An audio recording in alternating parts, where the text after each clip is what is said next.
Welcome back to what would happen if McCain did 10% better back in 2008. So let's start off for the ruby red states. So Montana would actually be a safe state. Idaho, Wyoming, North Dakota, Utah, Arizona, and Alaska. Let's go here. So Montana would barely be a safe state, 12.3%. Arizona would be an 18.5% win for John McCain, a landslide win in Alaska, and in Arizona, I should say. Well, for Alaska, as I was thinking, that would be a 31.5% win for McCain since Palin is on the ticket with him. And this scenario would kind of be like the best case scenario for the GOP if 2008 recession did not happen. And for the other states, before I talk too much, Nebraska at large, of course, this one, and the 1st district of Nebraska would actually be a safe one for the GOP, since it would be a 19.8% win for the GOP here.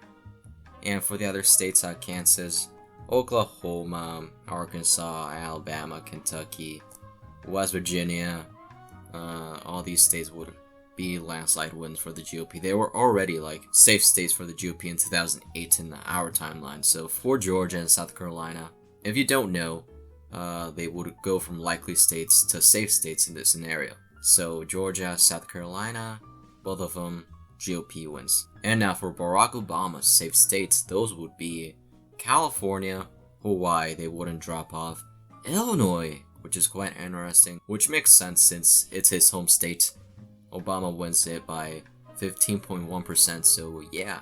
And now to the eastern part of the country in DC, Maryland, Delaware still a big win for Obama and Biden.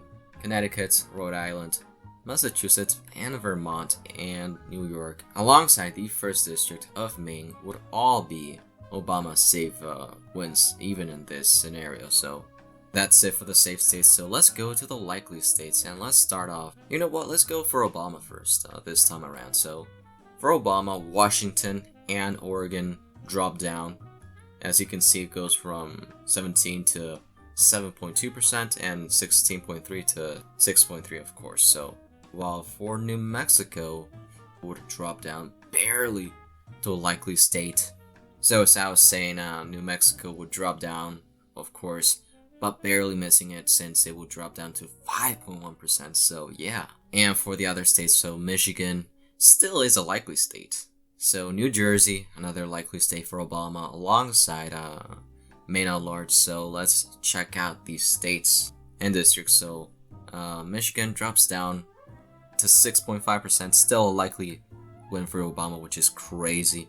New Jersey barely misses out on being a lean state, 5.6% for Obama. And Maine at large is a decent likely win, 7.3% win for Obama. For John McCain, the states are quite interesting. So Missouri goes from a tilt in our timeline, likely. Indiana, if I'm not mistaken, yeah, still is a likely state, which is kind of weird. Ohio as well is a likely state, so North Carolina, likely state, and Florida. So let's look at all these states alongside the 2nd district of Nebraska. So let's go look at them since they're all bunched up here. So McCain wins it by over 9%.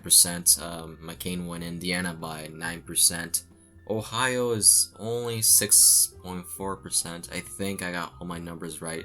Yeah, 6.4. So, and Florida is a 7.2 win for McCain, and North Carolina is a 9.66% win for McCain. So that's it for the safe and likely states. So as you can see, it's really kind of close still, which truly makes you think of how big of a landslide 2008 was. So for the lean states, let's start off with John McCain this time. So Colorado, and Virginia. I think those are the 2 lean states for John McCain in this scenario. So McCain barely misses out on Colorado being a tilt state. He technically wins it by 1.1%. It's closer to 1.1%, which is why it's not a tilt R state. While Virginia, it's a 4.7% win for John McCain, while for Obama. So now for the Obama states, let's go here. The lean states for him would actually be Nevada, still a lean state in this scenario, I think. Obama wins it by 2.5%, which is insane that he won it by that much, by 12.5 in 2008. And for the other states, interestingly, Wisconsin leans state alongside the 2nd district of Maine, which not too much of a surprise here. So Obama wins Wisconsin by 3.9% and the 2nd district by barely by 1.3%, so barely a lean state. And now for the tilt state. So as you can see, still McCain has not won, so anyone's game here. So let's start off not by each candidate, but just by each state. So first of all, let's start off with Minnesota. It would actually be a narrow win for Obama. He wins the state barely by 0.2% in this scenario, which is insane to think that Obama would only win Minnesota by 0.2% in our timeline, which did not happen, of course, but it's quite interesting just to think about. So he wins here by a total margin, barely. So for the next one, let's go to Pennsylvania. And for one of the most important states, politics-wise, in the Union, Pennsylvania would still be a narrow Obama win by 0.3%. And as you can see, it's neck and neck between Obama and McCain still. And for the final two states, let's start off for.